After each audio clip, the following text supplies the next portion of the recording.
Masih bersama Kompas Petang, Saudara. Setelah disebut-sebut akan melapor ke Kompolnas usai Bareskrim menyatakan ijazah Jokowi asli, pihak penuding ijazah palsu Jokowi, Roy Suryo, mengakui tim pembela ulama dan aktivis atau TPUA akan melapor atau membuat laporan itu. Menurut Roy, TPUA akan meminta Kompolnas mengawasi cara kerja Bareskrim usai pihaknya meminta gelar perkara khusus terbuka atas dugaan ijazah palsu Presiden ke-7 Joko Widodo. Gelar perkara khusus terbuka yang dimaksud yakni dengan mengundang pihak pelapor dan terlapor sekaligus memberi akses kepada wartawan. Roy sendiri mengaku dirinya hanya berstatus sebagai ahli yang membantu TPUA dalam mengusut kasus ijazah Jokowi.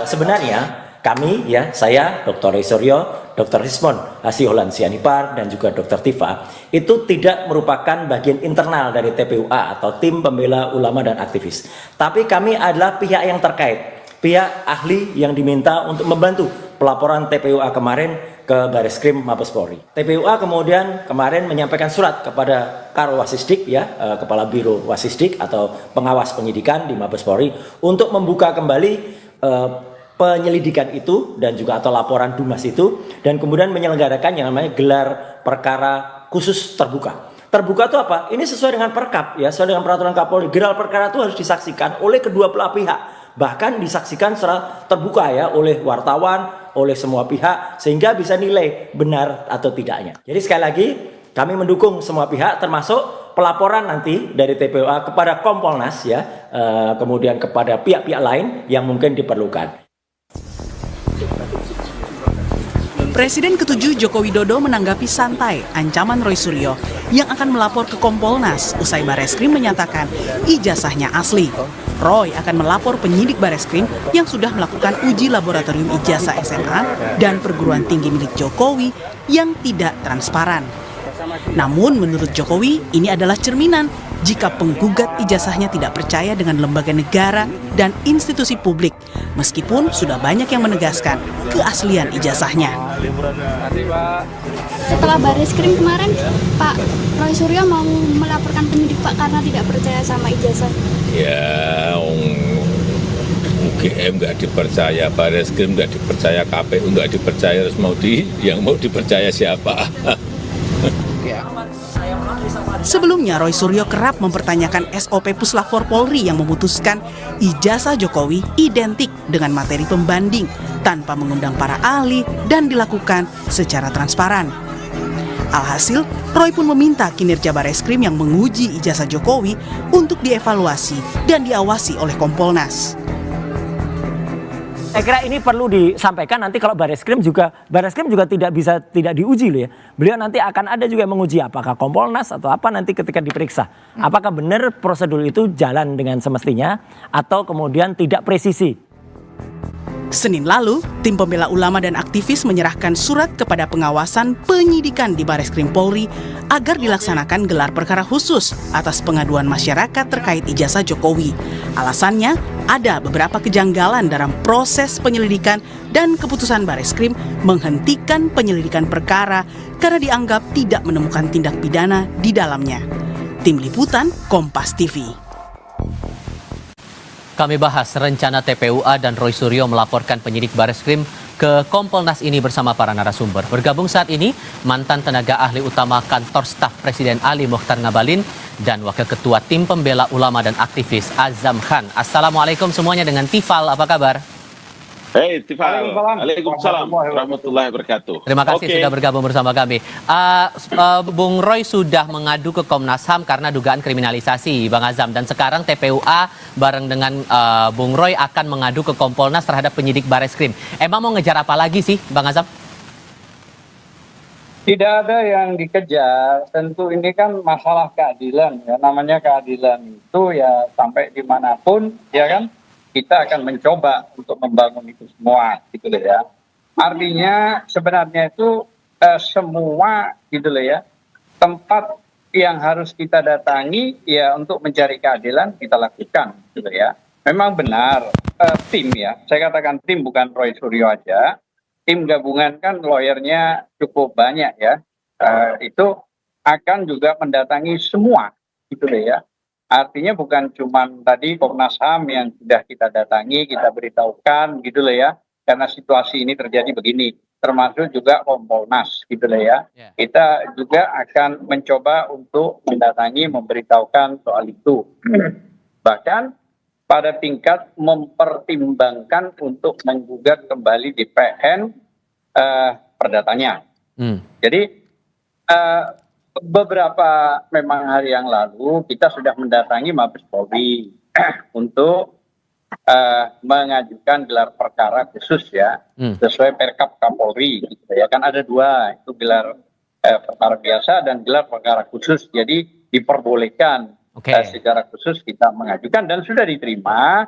Bahkan semua sudah kita berikan ke Wasidik dan semua lah ya, tembusannya bahkan Presiden dan ya Kapolri gitu lah ya.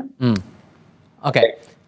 Jadi saya butuh penegasan lagi. Jadi sesungguhnya yang Anda ingin adukan ke Kompolnas itu goalnya buat apa? Iya, tentang sebuah keadilan. Akan tetapi proses ini kan melalui tim nanti gabungannya. Jadi kan belum ke sana masih. Nah tinggal menyusun. Saya tidak juga menjustifikasi sekarang ini apa, tapi yang jelaskan soal masalah ketimpangan apa yang begitu cepat ya diumumkan oleh Mabes Polri soal masalah identik. Padahal identik itu kan tergantung identiknya kalau sama KW ya sama KW kan begitu. Kalau identiknya sama yang asli ya harus diserahkan dan itu pun juga harusnya kalau sesuai Perkap itu kan kalau barang bukti itu kan disimpan tidak boleh dikembalikan. Gitu ya. Tapi kan fakta itu berbeda. Bang Abalin, kalau menurut Anda niat untuk mengadukan ke Kompolnas dan Komnas HAM ini beralasan tidak menurut Anda? Ya, yang paling pokok sebetulnya itu sekarang adalah Bang Azam ya, ini ahlan wa sahlan, harus kabarkan kepada teman-teman mempersiapkan segala hal-hal yang terkait dengan apa yang menjadi laporan terhadap pencemaran nama baik, fitnah dan macam-macam. Itu aja sebetulnya. Jadi kalau hari ini kemudian ke Komnas HAM, kemudian ke Habib Rizik, kemudian ke toko-toko sana, toko-toko sini dan lain-lain, itu namanya tidak siap. Jadi sekarang begini Zam, ingat baik-baik ini.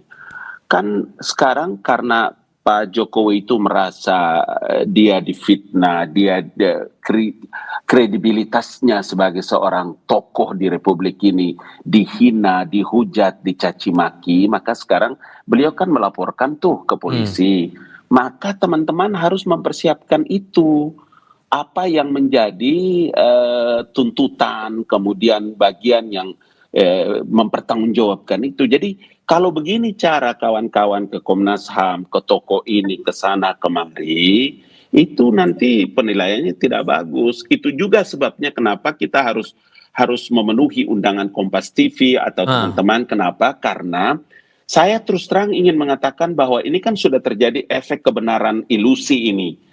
Kebohongan yang berulang-ulang itu menjadi kebenaran. Kasihan masyarakatnya. Bayangkan, indikator politik Indonesia itu kemarin melakukan survei, itu kan 66 sekian persen loh. Yang tidak percaya kalau Jokowi, Presiden ke-7 itu melakukan pemalsuan atas ijazahnya. Dan menurut Anda bukti apa yang selama ini tidak kuat dibuktikan oleh teman-teman TPUA? Iya dong, karena kan mereka yang menyebutkan bahwa ijazah Jokowi itu kan palsu. Kalau mereka menyebutkan ijazah Jokowi itu palsu, maka dia harus bisa menunjukkan ini loh yang benarnya. Yang ada di tangan Jokowi itu palsu, ini loh yang benarnya. Kan begitu, dalilnya kan begitu. Dia harus membuktikan, tidak perlu datang ke sana kemari ke Komnas HAM, membutuhkan international network, kemudian melakukan apa istilahnya itu digitalisasi untuk enggak penting. Saya itu begini loh bro, ingat ya, pada waktu saya caleg, ijazah SMA saya itu diragukan oleh KPU. Maka institusi yang mengeluarkan ijazah itulah yang bisa membenarkan. Maka saya ke Makassar, ke Madrasah Muallimin Muhammadiyah di Makassar untuk bisa mendapatkan tanda tangan dan macam-macam. Ya. Sekarang UGM sudah mengeluarkan, sudah memberikan klarifikasi. UGM telah menyatakan itu semua.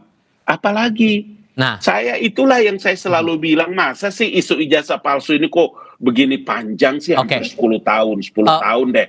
Bang Gitu Azam, maksud saya. Bang Azam dianggap Ya. tidak siap, pembuktiannya tidak kuat, ditambah lagi Pak Jokowi bilang kalau udah nggak percaya sama Bareskrim, mau percaya siapa lagi? Gimana ngerespon itu? Ya, bagus itu. Ini bukan persoalan itu. Jadi yang paling penting itu, kalau ini dianggap sederhana, apalagi tadi Bang Gambalin bilang nggak usah ke sana lah ke sini. Lah kalau nggak usah ke sana ke sini lah, kan memang kenapa sih kalau datang ditunjukkan, nggak usah pakai pengacara, begitu banyak, nggak usah juga ke Bareskrim. Udahlah, orang sekarang Jokowi presiden itu mulai dari wali kota 2 kali sampai gubernur, dan ini sudah 20 tahun lebih, sudah artinya dipilih oleh rakyat. Apa susahnya memberitahukan kepada publik tentang ijazahnya? Misalnya dikumpulin semua di satu tempat lah, mau di Hotel Borobudur, mau di mana terserah, panggil semua ahli IT, panggil semua jurnalis, untuk inilah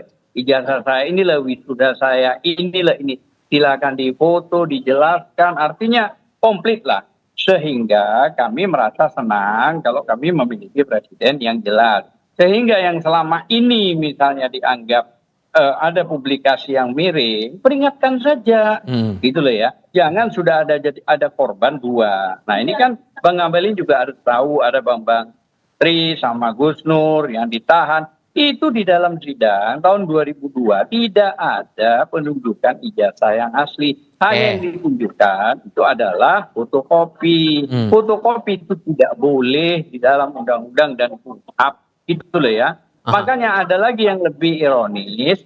Di pasal 10 Undang-Undang 31 tahun 2014 tentang perlindungan saksi dan korban, itu disebutkan jika ada laporan tindak pidana itu harus diselesaikan dulu, gitu loh ya, sampai inkrah baru laporan itu diterima. Lah kalau misalnya sekarang belum apa-apa, sudah ada laporan, terus laporannya cepat, tidak berbeda dengan laporan Bang Egy tanggal 9 itu Desember, sampai sekarang masih lumat, belum LP, malah dikeluarkan SP 2 lidik, diberhentikan gitu loh ya, penyidikan itu. Nah ini kan jadi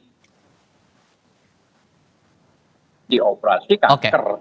Nah harusnya tunggu selesaikan proses, diperiksa gitu loh ya. Makanya sekali lagi saya katakan, kalau tidak mau gaduh, sebenarnya dari dulu kalau Pak Jokowi terbuka. Bang Ngabalin. Jadi begini. Diminta tetap untuk ditunjukkan ijazah asli itu, Bang Ngabalin. Begini. Institusi negara itu namanya KPU. KPU di tingkat kota Solo, KPU di Provinsi DKI Jakarta, KPU di pusat. Itu institusi negara loh. Untuk bisa orang menjadi calon wali kota, calon gubernur, calon presiden itu verifikasinya KPU. TPU apa itu? Tim pembela apa itu? Itu apa? Institusi apa? Kenapa justru kalian yang begitu terasa seperti hakim di atas segala hakim di Republik ini untuk menentukan sah tidaknya satu? Itu bagaimana itu, Zam? Please, tolong.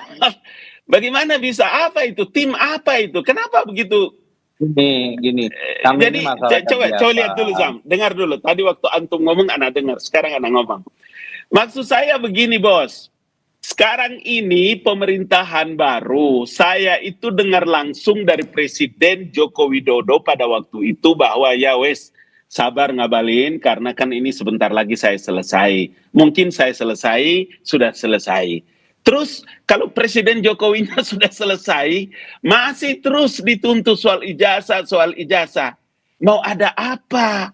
Apa karena anaknya ini sekarang wakil presiden, kemudian akan siap-siap juga nanti di 10 tahun akan datang setelah Prabowo dia jadi presiden, ataukah untuk dalam rangka meng-grounded orang punya harkat dan martabat, atau bagaimana? Itulah yang saya bilang, waktu kita sudah selesai deh.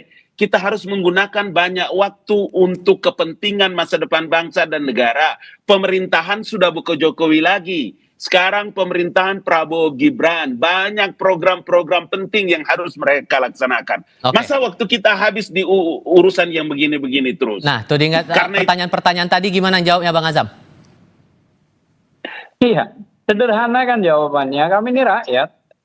Undang-Undang nomor 1, Undang-Undang pasal 1 ayat 2 itu udah tinggi. Itu yang harus dipahami dulu. Nah, kalau rakyat meminta, kenapa sih kok ribet gitu loh? Oh, nggak ada yang ribet kok ini. Gitu loh. Kalau semua misalnya di KPU, di ini. Lah kalau ada misalnya rakyat yang komponennya itu kurang yakin karena memang para ahli yang sudah diajukan secara ilmiah ini bahwa itu nggak benar, maka ya langsung ajak seharusnya Pak Jokowi itu melakukan kebijakan. Panggil semua pihak, ayo saya tunjukkan apa beratnya. Coba, kan nggak berat.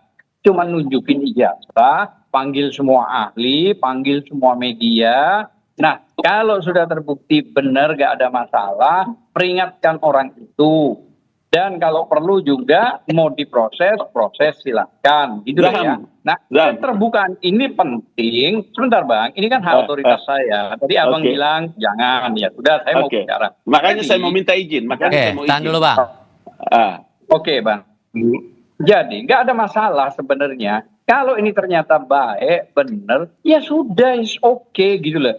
Nah kalau perang begini, akhirnya kan terjadi, masa iya sih mantan presiden yang dipilih rakyat, mulai dari wali kota, gubernur sampai presiden 2 kali, sekarang rakyatnya begini, terus kira-kira tanda kutip ya, mau mengkriminalisasi, loh apa nih kok ada alasan? Loh buktinya pada saat dipanggil, klarifikasi undangan itu ada pasal yang tidak mungkin dilakukan, pasal 32, 35 itu ITE itu nggak ada itu kan penekanan secara kriminalisasi. Kalau memang ini mengarah kepada pencemaran nama baik, yaitu fitnah, cukup di pasal 310, 311, kalaupun mau ITE pasal 27 cukup, bertarunglah di dalam sidang di situ. Tapi saya sekali lagi sangat menyayangkan seandainya dari awal Pak Jokowi itu membuka secara terbuka dan luar biasa, saya kira nggak sampai sebegininya loh. Itu alasan kenapa kemudian didorong gelar perkara khusus dan terbuka Bang Abalin. Itu beralasan tidak? Itu karena ada penghentian, karena ada penghentian penyelidikan yang masih berproses dan kita sudah ajukan 4-5 orang saksi yang ini diperiksa di Mabes Polri dan 7 video. Saya kasih, itu semua sudah ada. Silakan Bang Abalin. Orang itu kalau diteliti ijazahnya, saya tidak tahu ya apakah Pak Jokowi ini mau calon presiden lagi atau ada persyaratan apa lagi ya sehingga mereka ini ragu atau harus meminta keabsahan ijazah. Kan sudah selesai. Wali kotanya sudah selesai, gubernurnya sudah selesai, presidennya sudah selesai. Ada urusan apa lagi ini? Apakah kalau Gibran itu tidak jadi wakil presiden sekarang kira-kira masih nggak ya? Itu pertanyaan besar loh. Karena sesuatu yang tidak masuk akal. Institusi negara sekali lagi yang namanya Komisi Pemilihan Umum yang punya kewenangan melakukan verifikasi itu sampai lolos menjadi wali kota, menjadi gubernur, menjadi presiden 2 periode. Apalagi ini dengan Jokowi sekarang. Please, hey, orang semua bingung loh, apa urusannya nih dengan TPPU, KTPP apa segala macam ini. Apa urusannya? Kenapa ini menjadi bulan-bulanan? 10 tahun loh, saya kan bilang loh, isu ijazah ini 10 tahun beliau sejak menjadi presiden. Mungkin ya karena jadi presiden, jadi kepentingan politik, kemudian serang-serang ijazah sana, ijazah sini, iyalah, oke lah, nggak apa-apa. Diam-diam pada waktu itu, Jokowi nggak ini. Begitu berhenti jadi presiden, masih juga. Hey, apa ini? Ada urusan apa ini sebetulnya? Apakah target-target 2029 masih jauh kan? Masih jauh. Please, nggak usah dulu masuk ke wilayah. Aduh, sayang sekali deh. Sehingga kesian rakyatnya Pak, rakyatnya kesian. Waktu kita begitu habis banyak, berkali-kali saya bilang, duit berapa banyak sudah habis itu bro, akhi, al-afu minnat. Maka Bang Azam, caci makian tidak berhenti kepada sosok Jokowi Dodo itu. Bang Azam, gitu kalau begitu singkat saja yang Anda harapkan tindak lanjut seperti apa dari Kompolnas kalau begitu? Singkat saja. Ya.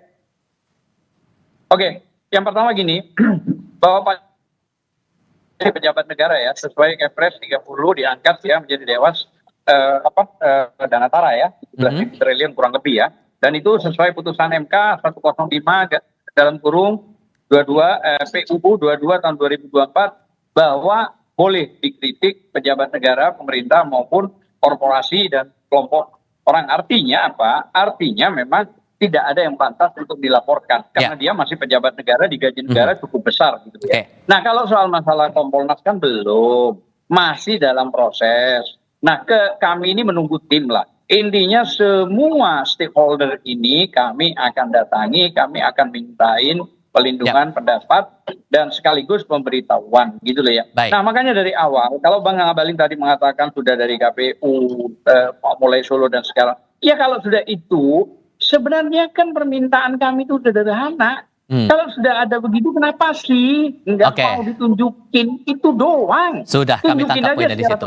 Semua orang jurnalis panggil. Baik. Saya kira begitu. Terima kasih. Bang Azam dan Bang Ngabalin, terima kasih sudah berdiskusi bersama kami. Sehat selalu semuanya. Assalamualaikum. Ya, Waalaikumsalam warahmatullahi wabarakatuh.